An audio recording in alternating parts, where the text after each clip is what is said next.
Good morning, everyone. Welcome back to The Broad Perspective here on the Broad Perspective Network. I'm Vivian Komori. And I'm Katie Curley-Nelson. And Santos Bonacci is joining us now all the way from Melbourne, Australia. And I'll tell you what, I'm so excited about this interview. I know, me too. This guy is brilliant. Santos, I am so grateful that you're taking your time. I know it's early in the morning over there, and you're so kind to speak with us today. Your information is, well, it's over the top.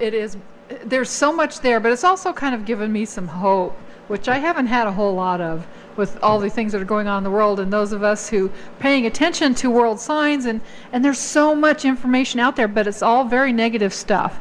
And what you do is you present us with what's really going on. The basic information I take away from a lot of it is it's a way to know ourselves, and I've been talking about that. Who are you? It's time to figure out who you are and to know yourself, and I think you do it in a much more scientific way than the way I address it. But I'm very grateful for you and what you're presenting to us. Welcome to the Broad Perspective. Oh, thank you. Thanks for the very kind introduction. You're very kind, and appreciate the positive feedback on the videos and what I'm trying to achieve, because you're spot on. I'm trying to help people to reclaim their dominion, like the prodigal son when he returns back to his father. And he is blessed with many more blessings when he returns. It's a great parable. And it is so, a great parable, yeah. Yes, and that's what I'm trying to achieve. That people can see how to know themselves. The science of as above, so below, which is in all of our holy scriptures. There is no Bible, there is no book out there that is better than the other books. They're all equal, and they all teach the holy science. And if I can get that across to people with my videos and with the natural sine wave, the sine wave of nature, as the sun's ecliptic goes through the 12 signs of the zodiac, we have our physics, chemistry, everything springs from there.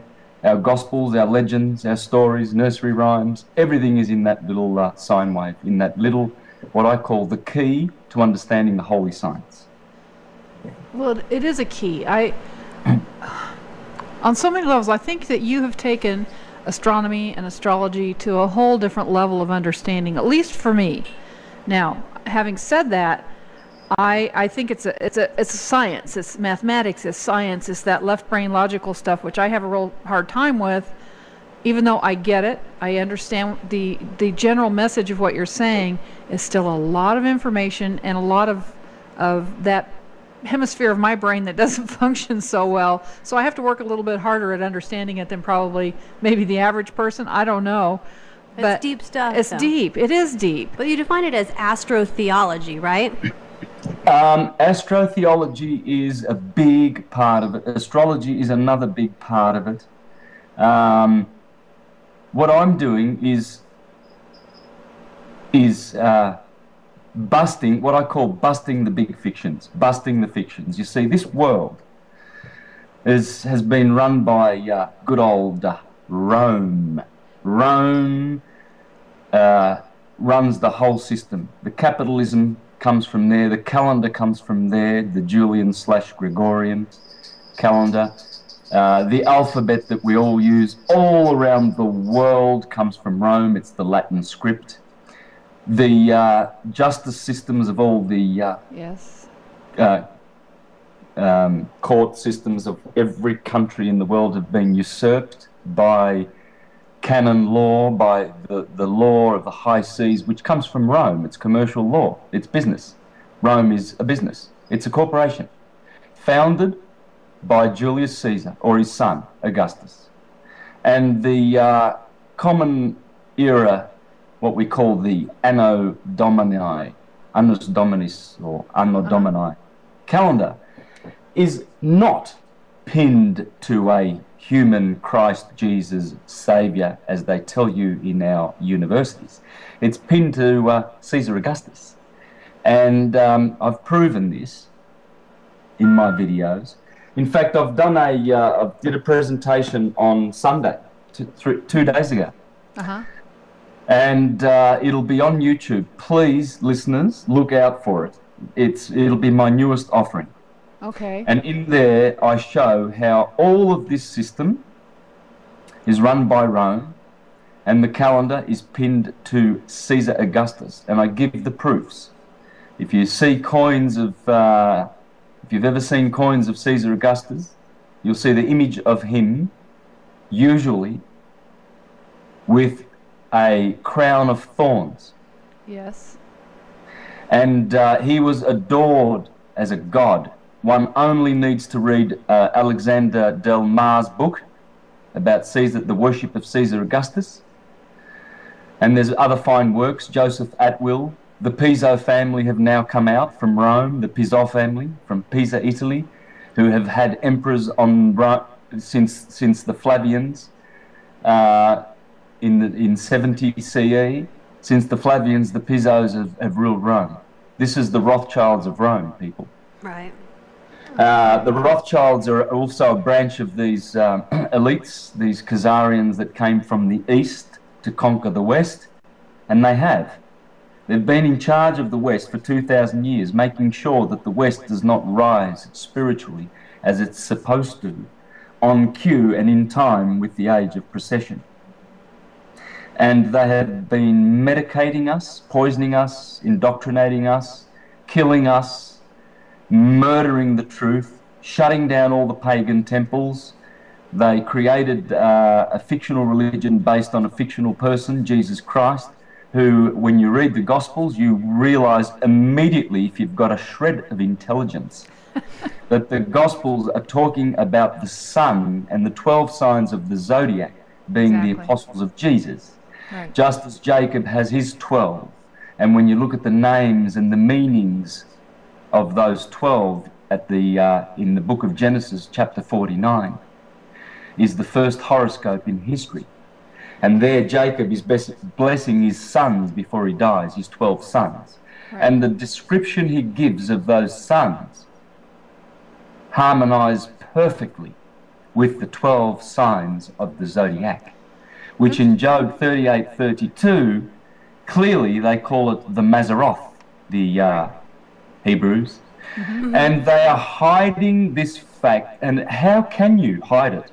You would have to be an absolute moron not to see that the Bible is based purely on astronomy and astrology. You'd have to be a moron. I mean, you go to church to a pastor to listen to the pastor. Well, in Greek, that means from the stars. Minister, which is a derivative of moon and star. So the minister, the pastor, preaches his filthy, counterfeited doctrine into your ears, but he still follows the old religion. And he's still a pastor. He's still an Astor. Is just a phony because he doesn't know the origins of his religion, and it's nature and the stars, the wheel above, as above, so below. And so you have a bishop. You go to a deacon. Yeah. What's a deacon? Well, it's 10 degrees of the 360 degree arc of the circle. It's a deacon. This is all from astrology. My goodness. And you have an elder. Well, what's the elder? Well, that's wouldn't that be the Elohim of the Bible? Yeah. Yeah. And the angel, Gabriel, Michael, Uriel, Samael, Israel.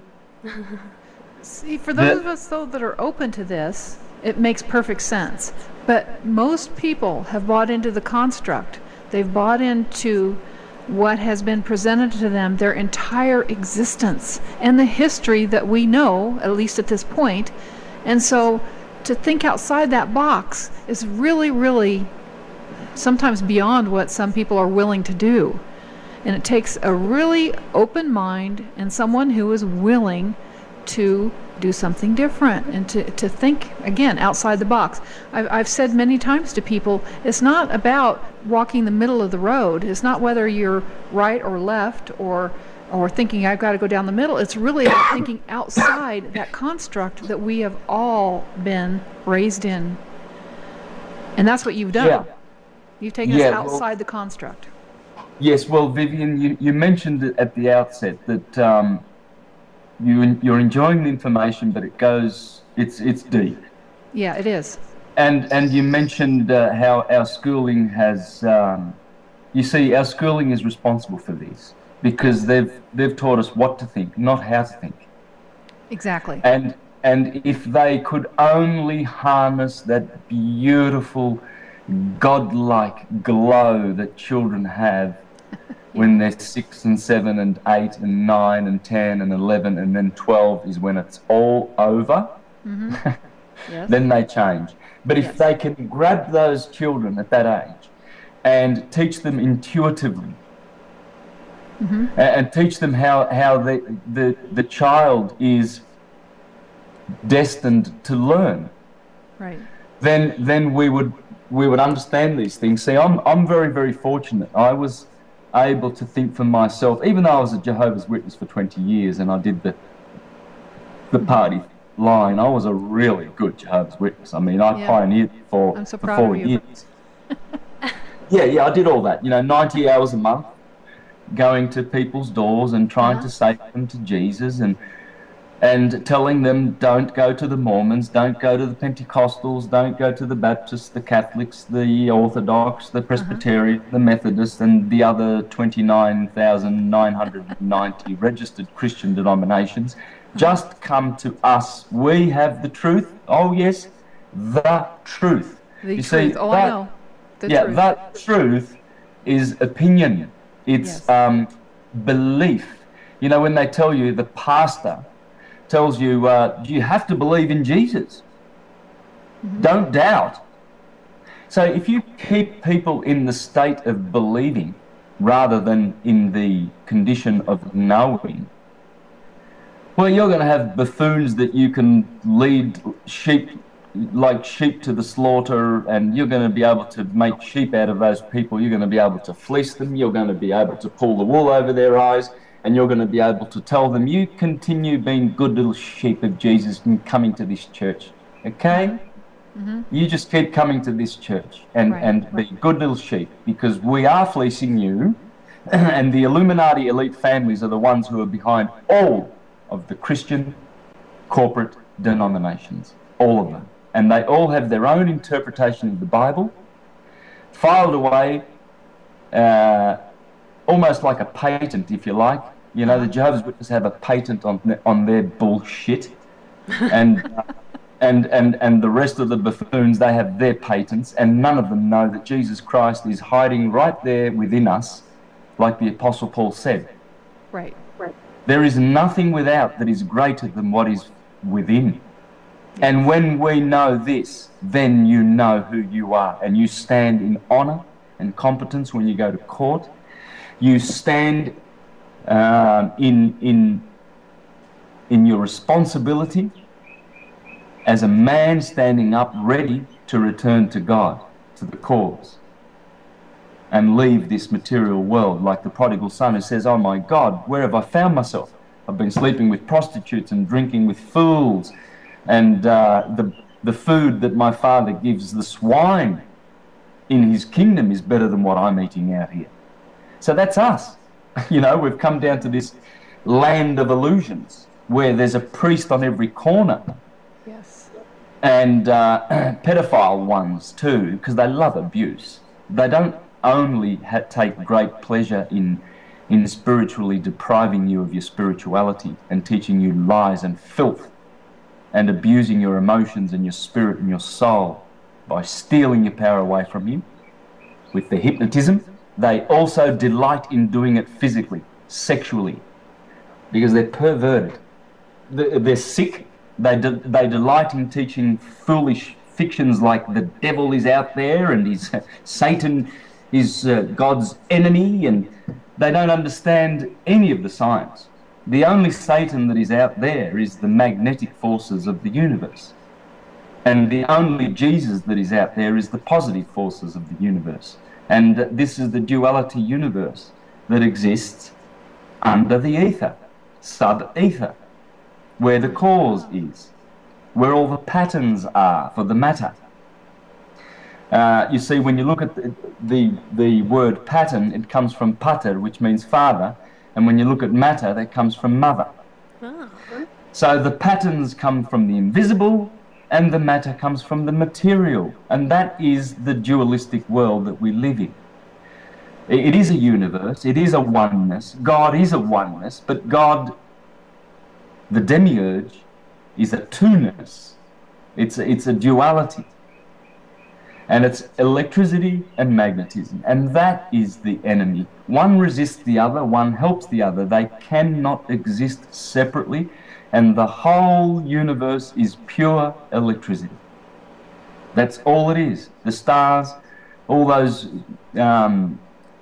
galaxies we see out there, and the Birkeland currents. The Birkeland currents are the beautiful currents that charge the whole electric universe. And our professors in our universities are spewing out their filth too, because they are manipulated and dominated and sodomized by the elites too. So they have to teach you that Newton was right. And Newton was not right, he was wrong. He was wrong because he was a man who studied the effects and not the causes. Walter Russell, the American genius who was a contemporary of Einstein, clearly debunks Newton. He debunked him in his book, which I have right now in my hands, called A New Concept of the Universe, Walter Russell. Yeah, I think I mentioned that, yeah. Yeah, and I would suggest that anybody who wants to understand the solar system, who wants to understand the universe, the as above, so below, you would have to read this book. You would simply have to read this book. Let me just read a passage, can I? You can, but we're going to have to take it. Wait until we come back from the commercial break, okay? Because we're getting the signal. We need to take a commercial, and then we'll come back to reading that passage. So hang in there. We'll be back in just a minute with more of the Broad Perspective and Santos Bonacci. Stay tuned.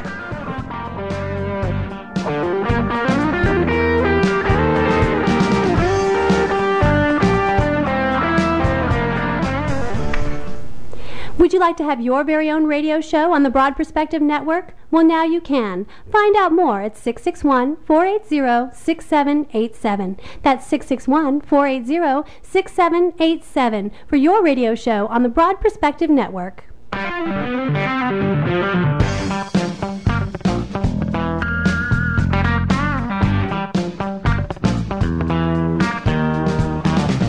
Welcome back to the Broad Perspective here on the Broad Perspective Network. We're visiting with Santos Bonacci, and he was getting ready to read us a passage out of a book by Russell. What was the last name again? Walter Russell. Walter Russell. Yes.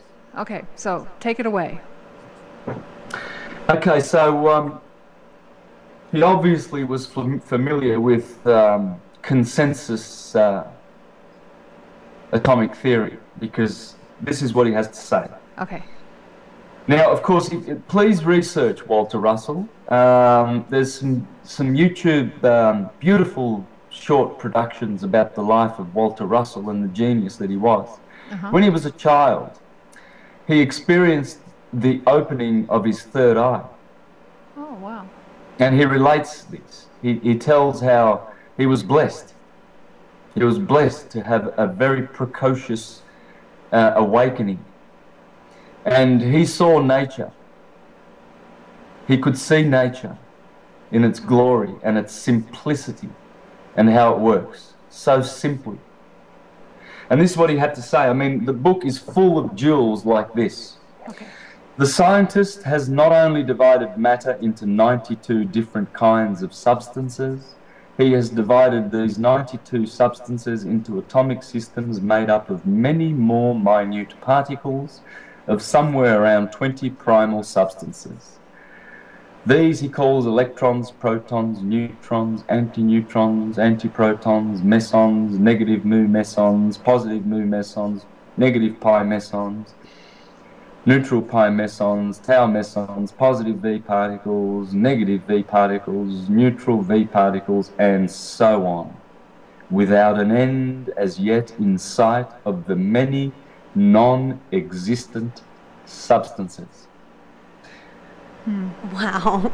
I'm reading deliberately slowly because if you can comprehend the impact of this this passage, it will just blow your mind as to why the scientists continue to be more stupid and teach rubbish that is just so draconian. It is so antiquated. He goes on to say, they so convincingly act their parts in producing the mirages of substance in this universe that the greatest scientists of this world have not the slightest suspicion that the many different substances of matter are but different states of motion. Wow. See, matter is motion. That's all it is. Right. Energy, Motion. vibration. Yes, and I explain in my videos on astrotheology that mind is 12-fold. It's a dodecahedron. Universe is mind, one of the Hermetic axioms. Universe is mind. Universe is mental. Mind over matter. Matter is 7-fold. It's an octave. There are 7 musical notes. There are 7 planets in the solar system that we see with our physical eyes. There are 7 chakras in the human organism. Right. There are 7 colors of the rainbow. There are 7 Elohim who say, let us make man in our image. 7 days of the week. There is 7 in creation, intrinsically, essentially. It is a part of the material nature, the mother, matter. Matter is 7-fold and spirit is 12-fold. And that is the great secret of nature. It's so simple. And it all is electricity and magnetism. The genius Edward Leeds Scalman said that atomic theory is all wrong. And he said everything is magnets.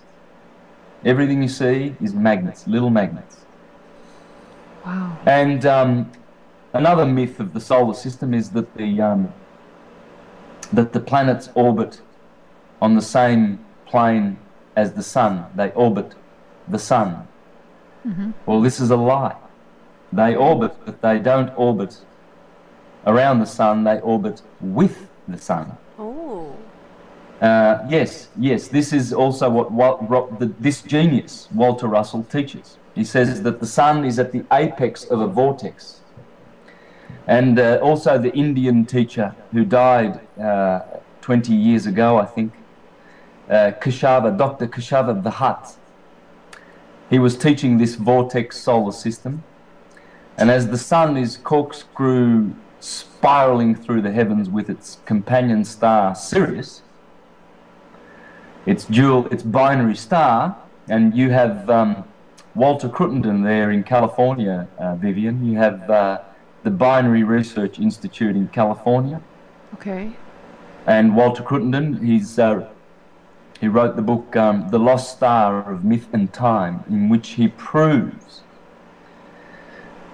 beyond a doubt, in my opinion, that we're in a binary with Sirius. And he gives many proofs, and I use his book in my presentations to prove it. And as it spirals and corkscrews through the heavens, this is how all the celestial bodies work, according to Walter Russell. Our planet, like all the planets in the solar system, increases its rotational speed and decreases its orbital speed. Okay. And it does this forever. It has been doing this since it began, since it was ejected from the sun's belt, from the sun's equator. This is according to Walter Russell. Okay, now that's how the planets come from the sun, and then they continue spiraling in the wake of the sun's magnetic field in the vortex. And they, in turn, Mercury is the first planet, then Venus, then the Earth, then Mars, then Jupiter, then Saturn, etc. And they all follow, and their orbits all increase in orbital time. Mercury is 88 days, Venus 225 days, Mars, the Earth is 365 days, etc., etc. Right. We all know this, and so our Earth was much smaller once, and there was one continent called Pangaea on the Earth. Yes. And as it increases its rotation, it increases its centripetal force. And as it decreases its orbital speed, it increases its centrifugal force. So it maintains a balance. And it grows in size. And therefore, it will not fly off on a tangent. It will stay true to its orbit as it increases in speed, you see. And scientists know this. This is why they erroneously say that the Chile earthquake and the Japan earthquake have caused the Earth to spin a little bit faster and straightened the tilt of the Earth. This is only half of the truth. Okay, so what is the truth? Well, the truth is that it's the speeding of the rotation and the straightening of the axis of the Earth, which is causing the effect, which is earthquakes. Because the crust of the Earth has to straighten as the Earth grows. And this is causing the continental shift and all of this, all of these earthquakes. But another truth that they're hiding from us is the fact that the axis of the Earth does not stay fixed at 23.5 degrees. This is absolute nonsense. All planets rotate their axis, their spin axis, 360 degrees continuously. Okay. The Earth's axis is straightening because that's what it does. In 140,000 years, the axis of the Earth will be at 0 degrees, and we will have a one-season year. But it appears that what's going to take place in the next year or so is probably going to straighten that tilt really, really quickly. And the seasons have already changed. Right. They've absolutely changed. There's no doubt about it. And the stars of heaven have shifted. There's been a shift. People all around the world are noticing this, astronomers. I've been fixing my eyes on the stars and the zodiac and their positions, the position of the sun setting for years. And I've seen it with my own eyes. I can testify to the fact that the stars, something's moved. It's either the shift, the axis of the Earth has straightened more than what they're telling us, or something else is going on. But anyway. And this is just a normal system, right? This is just how it works. This is absolutely how it works according to Walter Russell and many, many, many, many other men who are not consensus scientists. One might want to look at the website Thunderbolts Project. Thunderbolts Project? Yeah, Thunderbolts. They are the best scientists, the very, very best scientists for teaching the truth of plasma cosmology, of the electric universe. Wallace Thornhill in Australia is a scientist, and he heads the scientific part of this group, and David Talbot and Don Scott, I think, are the names of the mythologists who have uncovered a lot of truth in these so-called myths of the Hindus and the Egyptians and the Greeks. And they've discovered that those myths were science. And so they are merging all these ancient myths with Wallace Thornhill's beautiful explanation, which harmonizes with Walter Russell, about this electric universe in which we live. It's simple. It's so simple. It's just electricity and magnetism. And all of those atoms, like the suns, as above, so below, are spinning in vortexes. And Walter Russell eloquently explains this in his book, and it's a must read. What can I say? It's a must read. Once you understand how the science has been stolen from us, the truth in science, in law, and in religion, and you bust these three fictions, because the elites have counterfeited these three to steal our dominion from us, to steal our sovereignty and our godship. And they've done a good job. They've done a good job at convincing humanity and creating these constructs that the majority of the world buys into, the huge majority. And this is for what, enslavement, basically? I think so.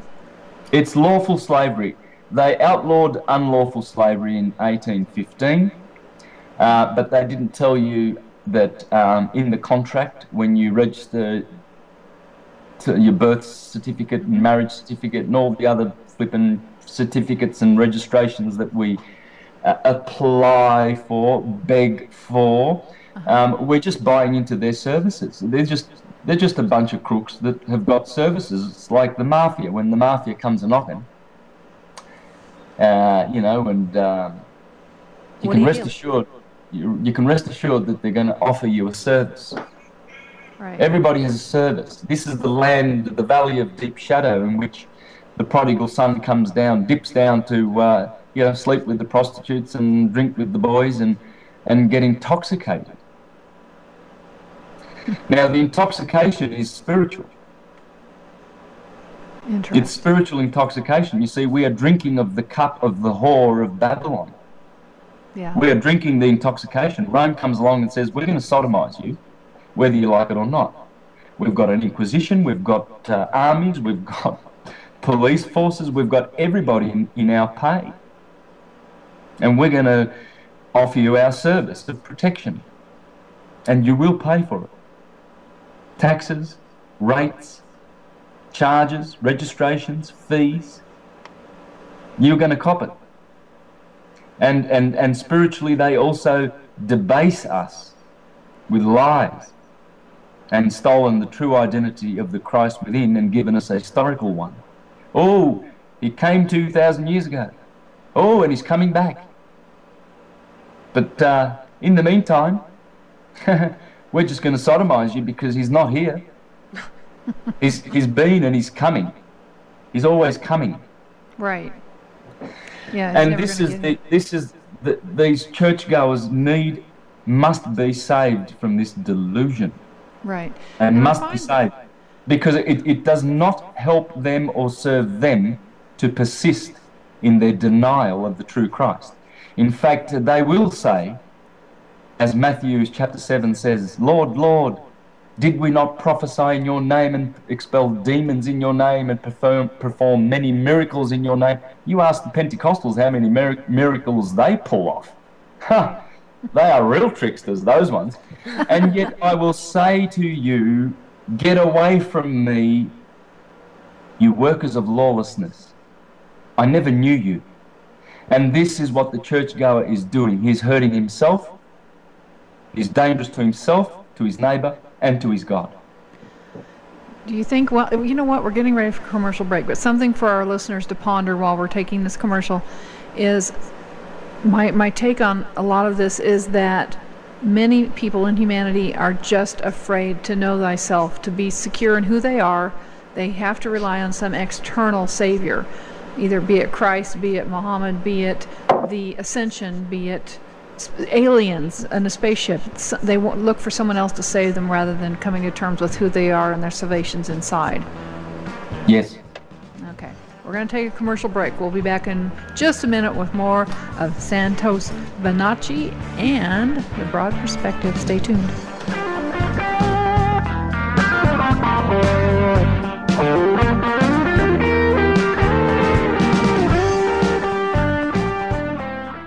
BPN. Join the awakening. The Broad Perspective Network is a portal designed to reveal a new perspective and reality to those who wish to know the truth about the world we live in and our role in it. BPN, see beyond the illusion.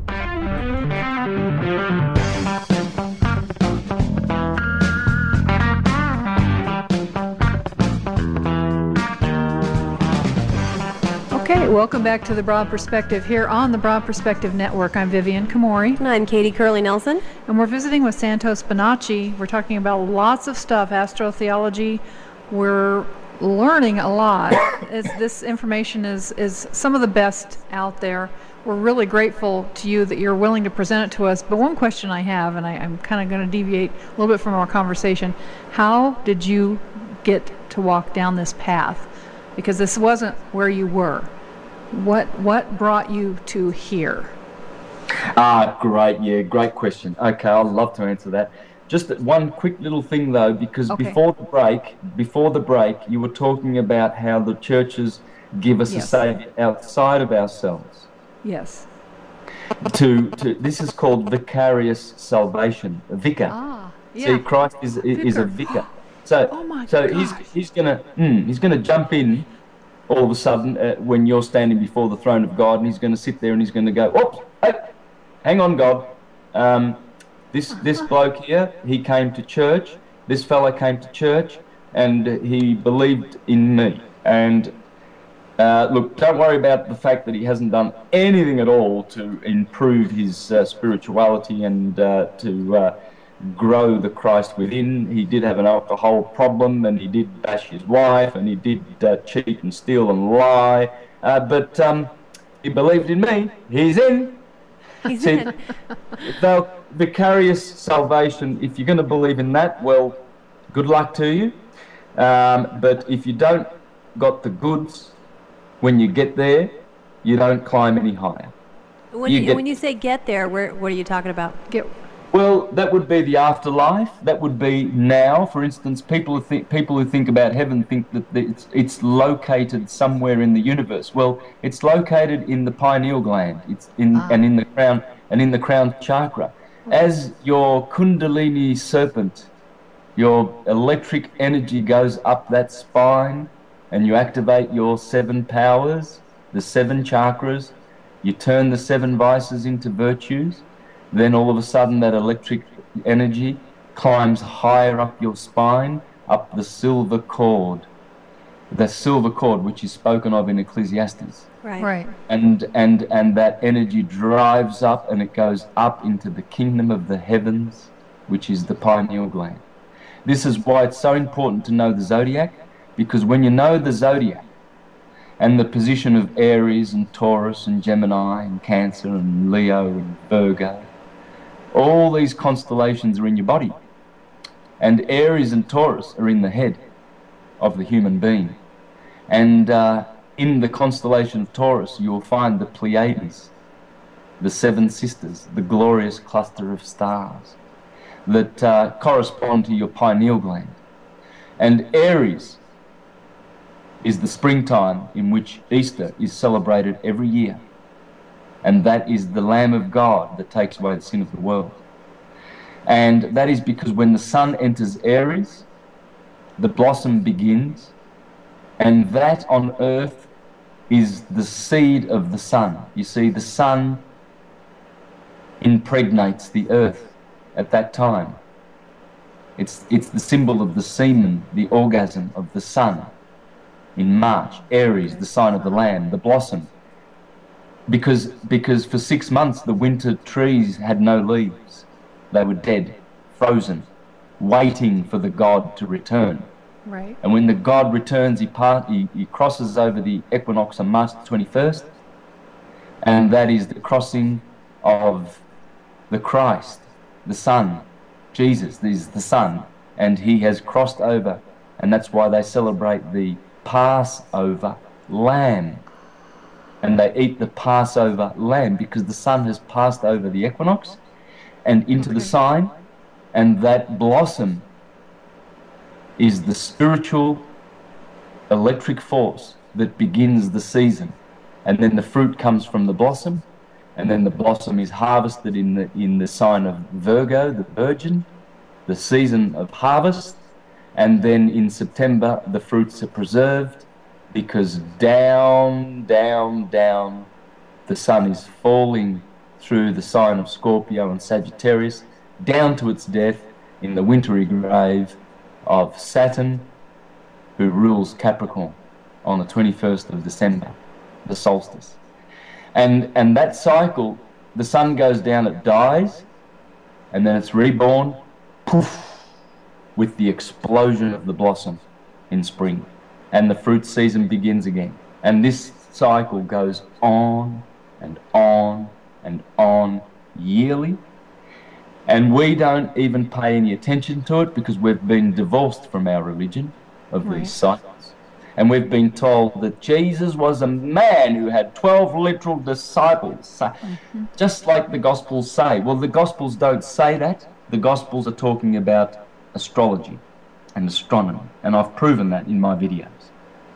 So by understanding the... I'm sorry, go ahead. Now, I guess I better deal with the question. Did you want me to go in to answer that question you asked me then, or that's fine. Or did you want to ask your question? Okay, yeah, go ahead. Go ahead, Santos. Yeah, well, how did I get into this path? Well, I knew when as a teenager, when I turned to the Jehovah's Witnesses, I knew that I was on a path to find the truth. I was reading the Bible, and I was a good student of the Bible, and it gave me a lot of wisdom. There's wisdom there, but we astrotheologists, we need to reclaim the Bible from the people who don't understand it at all and who are killing in the name of it, murdering in the name of the Bible, in fact. And we need to reclaim it because it's great Shakespearean poetry, it's tragedy, it's satire, it is astronomical phenomena, a registry of astronomical phenomena in exquisite, veiled and allegoric form. It's an exquisite book, absolutely exquisite. And I knew there was something really big about this book. And when I read Revelation, I knew that the Jehovah's Witnesses books that interpret the book of Revelation was absolute hogwash. They are absolutely to be pitied, these people, if they believe any of that hogwash of their interpretation for the book of Revelation. The book of Revelation is simply about the initiation of St. John. John was a man who wrote down how the Kundalini goes up the spine, right up, and bursts the 7 seals of Revelation, and then he enters into the visions of the kingdom of God. That is in every one of us. We all have that in our domain. Now, I came to understand this because I insisted on turning every stone if I'm going to find the truth. And that answers your question. That's how I came down this path. I saw the movie Zeitgeist about 4 years ago, and because I was an astronomer and I did my research, I had to concur with everything that was in there. Right. And then I saw this buffoon who put a video up called Debunking Zeitgeist. Oh, and I watched his video and I thought, my God, this guy's a buffoon, a clown. He will go down as the biggest git, the biggest fumbling, bumbling mess of a pathetic repeater fool that ever lived. He's just a repeater of erroneous bullshit. And then came a guy who debunked the debunker. Now that is a film that you must promote and you must get people to see. Which because he one is that? tears to shreds the buffoon who claims that he's the debunked Zeitgeist. So all of this enraged me. When I saw this buffoon, I thought, look, I can make a video myself with a blackboard and 4 different coloured textures, and I can make a video on astrotheology that will absolutely it'll make Zeitgeist look like, to be honest, it's very, very plain and simple, but it's well done. Yes. well researched. I mean, Yes. Jordan Maxwell was a lot of input into that, and Acharya S. And so Peter Josephs really did a fine job. He's a beautiful young man. He's just so conscious, trying to help people with the truth. Now, my videos, as much as I love that product, Zeitgeist, my videos run rings around it in terms of factual evidence that the Bible is astrotheology. Yeah, Jordan Maxwell has a new set of videos out. One's called Mazzaroth, and the other one is called, I forget. Lucifer. Lucifer. One's called Lucifer, Yes. and one's called Mazzaroth. Wow. Yes, I've seen them. I'm on his newsletter, so I know that those have been released, but I haven't had time to watch them. But I've consumed everything of Jordan Maxwell's, and I respect what he's done. But I must have some criticism of both Michael Zarian and Jordan Maxwell. I don't think that they dwell on solutions enough, and I don't think they understand the holy science. And they reject astrology. I'm sure of that. Oh, no, Jordan doesn't at all. Oh, well, really? Okay. Oh, absolutely. Well, No, he says a lot of the same things that you're saying. He's echoing what you're saying. I go down to... No, but I mean... but what I mean is that astrology is the science of as above, so below. Yeah, no, when one understands all of the planets in their birth chart, then one understands who one is. That's the kind of astrology I'm teaching, which is the only science of as above, so. And that's what I was going to ask a little while ago. Is that so? What you're saying is by understanding the macrocosm of it all, you're understanding the microcosm within yourself, right? Yes. And when we understand our own birth chart, which I do want to address, and I don't think we're going to have time on this show, because we're going to do another show with Santos, so next week you'll get to hear the continuation of this. But understanding our own birth charts is really significant when we understand our place in that macrocosm. Correct? That's right. That's right. Oh. That is knowing the truth. Direct knowledge, not opinion, not belief. And that's knowing thyself. Yes. Awesome, awesome. Okay, now I want to say, because we're running out of time for this show, and for our listeners, reminding you that we will continue this on next week's show. So if you want to learn more, you can go to www.universaltruthschool.com. That's your website, right, Santos? That's the website, yes, and Mr. Astrotheology is my YouTube site, where I have 7 astrotheological videos and 1 dealing with law and reclaiming dominion and being a sovereign. And you can also get the key on there, correct? Well, the key is one of the 7. Yes, Oh, okay. That's the first one I did, in which I explained the key of nature, which will unfold all of the sciences before your eyes. You'll have direct knowledge of all the sciences with that key. And then I built on that with a series called The Key to the Holy Science. And then the next series of 2 was called As Above, So Below. And the final series is called Know Thyself series. Right. And they're all good. I think I've seen most of them. And I've had to see some of them 2-3 times, some even more than that, because I'm a slow learner sometimes with this type of information. I have to... But you learn something every time, I it do. seems like. Oh, you know I what do. mean? I do. I really have to. I have to study it hard. But we're grateful for this information, and we're about out of time. So, Santos, we want to say thank you for joining us this week. Stay tuned, listeners. Next week we'll be back with more of Santos Bonacci, and we'll get more information, and we're going to take this to an even deeper level. So, thank you once again for your time this week. Stay tuned for more of the Broad Perspective next week. Thanks so much.